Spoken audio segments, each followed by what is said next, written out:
How are we doing, guys? Your host, Donnie Scholzhofer here for the SCKL Slap Shot episode number 2. It's been a long time in the works, but we are back and ready to roll. We got a huge episode planned for you here, so without further ado, let's get it underway. And what we are going to lead off with is a couple league announcements. It's been a long time coming. We want to see this from teams as we get closer and closer to the season. We want to see new logos. We want to see you brand your team and your logo that you're going to be using for the upcoming season and hopefully the duration of the time you're in the league. And first things first, so Mad Ting, Mix and Nash it. They've come up with a bit of an old school logo, nice round, using the old school style, but then they've gone for the literal mix and match it, mix and Nash it, a little Rick Nash, a little mix and match with the blocks. Creative, I like it, very, very nice, designed by yours truly. And next up, a big announcement, because this is a double announcement. We have the logo unveiling, but we also have a name change for the 4th time.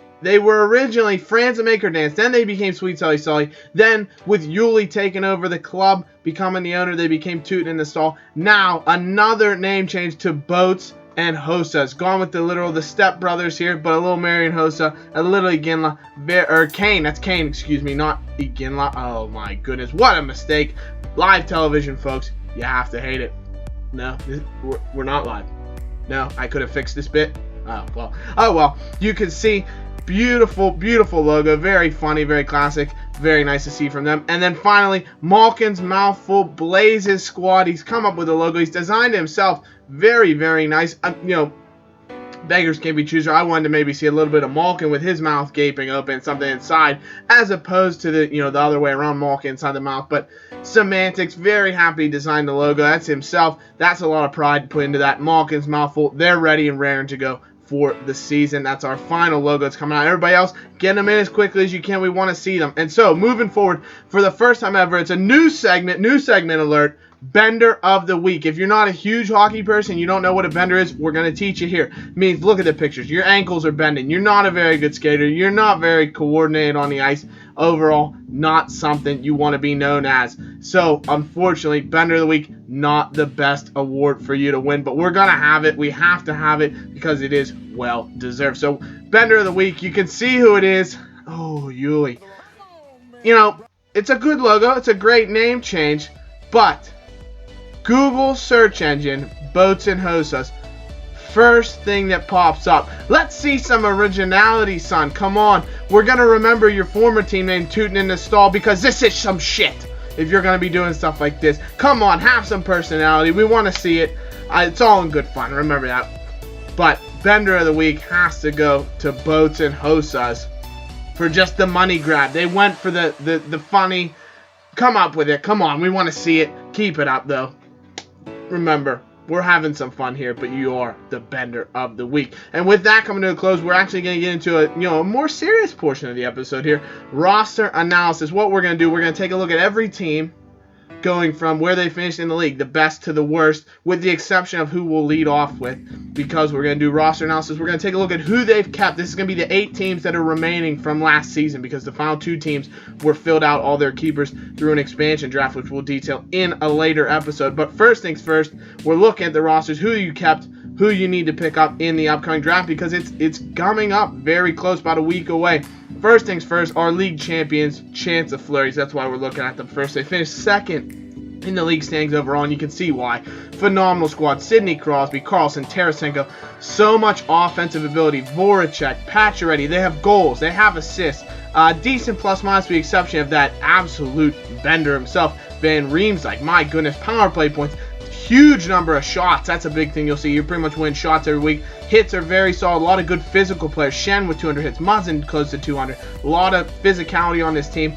The 2 things they're really going to need, goaltending. Only 1 bona fide starter on that roster, so definitely have to pick up some starters in the draft, potentially very early, and also some defenders. Carlson and Muzzin, the only defenders kept, so definitely going to need to fill out that back line, considering defense does have 4 spots that need, or 4 or 5 spots that need to be filled every game on a day-to-day basis. So that's what we need for Chance of Flurries. Moving on, Bend It Like Backstrom. If they have a logo, you're going to see it. It's beautiful. Love being able to use those logos. You can see unbelievable offensive squad. 2 of the best scorers in the league, Ovechkin, Stamkos, Jamie Benn's a phenomenal player, unbelievable skill. Kucherov, very good players.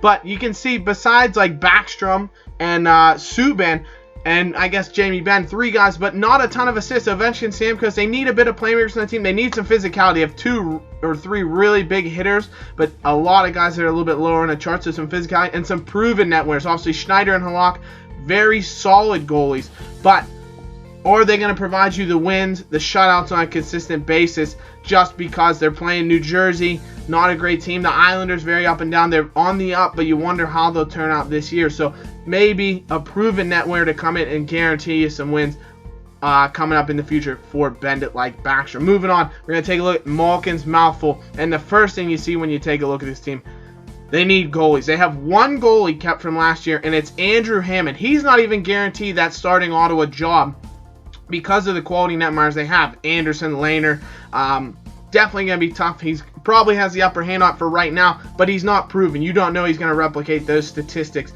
every single year. So definitely goaltending is the first thing. Plus minus help. There's really nobody with a good plus minus besides Palat for Malkin's mouthful. That's a category he's given up basically every single week. And also some goal scorers. Not a big group of goal scorers. Malkin obviously had a down year. He wants to see him step up. Sagan. They do have some good pieces though. Taylor Hall of Edmonton can turn around. Yossi. A lot of maybe not household names, but guys who can do a job. Bit more physical, very physical team. You can see that bottom half, a lot of hits, but definitely going to need some more offensive attack if they want to compete here in the coming season. Moving on, 4th place finishers last year. Runners up actually in the playoffs is Mix and Nash, and they have a phenomenal team. Finishing 4th, they're looking very, very strong though for next season. Definitely going to need physicality. You take a look at that. Not really any hitters. Only 1 hitter above 150 hits. Only 4 total above 100. So definitely going to need to add physicality to win that category. Some scoring depth. Obviously, the top half of that roster is unbelievable. Tavares, Giroux, Rick Nash, Logan Couture. Some unbelievable players. Eberle is arguably Edmonton's best forward. Really, really solid. But below that, guys like Little, Bobby Ryan, haven't been the most consistent. Mark Stone, he's been unproven. He's not done it for a ton of years in a row. So definitely some depth and some even strength ability too. Very top heavy, like we said, with power play points. Could use some depth further on. But that's definitely going to be what they're looking at. Strength for them, obviously goaltending is just unbelievable. Price, Dubnyk, Crawford, they are going to have their way with other teams in goaltending. Moving on, you can see Teach Me How to Dougie. Get us a logo in, Dougie. Come on, move on it, Carlino. Let's get it going. Needs. Patrick Kane needs to have his future sorted out. That's definitely the first need that they have because the best player on their team is Patrick Kane. It's an unfortunate situation, one you don't want to see anybody put themselves in. Obviously not going to comment on it because it's an ongoing investigation. I don't know all the facts. Don't want to throw support anywhere. I mean, it's not really anything you want to support kind of thing, but definitely something that'll need to be sorted out for his team's sake and also just for everyone involved's sake. A little bit of a deeper issue there. But moving on, definitely needs a star player back. Needs some save percentage improvement. Not a Bishop, Bobrovsky, Rinne. It's a good crop of goalies. They just need to up their game to make sure he can win those categories. Shutouts were very low last year. Wins obviously did very well, but needs to really improve in the save percentage to get going where they need to be. They just missed on the playoffs last year. 6th place finishers, Wayne Train. Definitely looking to improve this year. Had a bit of a falling out with their first round pick. Corey Perry did not perform very well for them last year, and that could be one of the big things that led to their demise. Definitely going to need to add some playmakers. Sedin provided a ton of assists. Ladd had a decent season. Datsuk had a decent season. That's really what you're going to need to see. Playmakers and rebirth, because there's a decent aging side there. Guys, a couple years earlier, Datsuk, Pavelski, I mean, he's not old, but Parise, Perry need to refine themselves to be able to allow Wayne Train to do well this season. They also need some consistent tending. Jonathan Quick, Varlamov, 2 of the best goalkeepers in the NHL, but they need to be proven that week in and week out for Wayne Train to have a chance next year. Physicality as well will be a need to not let the hits category slip away every single week. Moving on, 7th, Geyser Geese. Beautiful logo. I love it. They need their youth to step up. They made a huge deal last year, trade away their first-round pick, Steven Stamkos, and got a bundle of players in return. Most notably, of course, Nathan McKinnon, Jonathan Drouin as well, a couple of keepers there. Look at the young players. Burakovsky, Seth Jones, Olli Maatta, who was injured basically all of last season, has been kept. Kuznetsov, Yakupov. I mean, the youth goes on and on. Tatar, Tyson Barrie. Some Letang's kind of young. McKinnon, obviously, the most notable. Need those youth to step up. If they can finally come into their own, he might have a chance to rebuild on last season. Some goal scorers would also be huge. You look at the keepers, hardly any goals at all. Goaltending depth, of course. Holtby is a fantastic first goalie to have. A lot of shutouts. He's going to get a ton of games played, but he needs some depth behind that to keep him alive in the goaltending category. And, probably last at this point would be a big hitter or two to supplement that category as well. Of course, you'll see a couple more needs as you move down the roster. And finally, our 8th place finishers from last year was Sweet Sally. So now they've been rebranded again, finally coming to terms as Boats and Hoses. So physicality is a big thing. You look at the hitters. Oh my goodness, they have nothing going on there. Scott Harden will provide some hits, but that's really about it. Definitely gonna need to see consistency because they have a lot of players. If you're playing NHL 11. This would be a phenomenal team. Sedin, Eric Stahl, Spezza, Hodza, Iginla.